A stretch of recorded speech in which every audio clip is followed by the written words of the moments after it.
We're gonna now change way to eat and do 2 omis to the right side.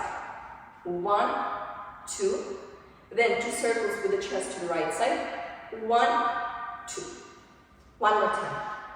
1, 2, 3, 4. The second circle with the chest, we have to connect it with the camel down. And from the camel down, we're moving to our left hip. So, like this, we're making a pretty soft transition from the upper part to our hip. One more time.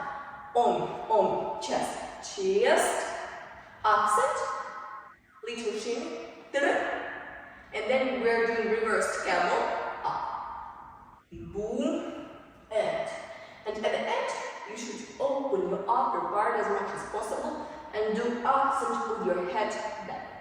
One more time for omis. 1, 2, 3, 4, boom, and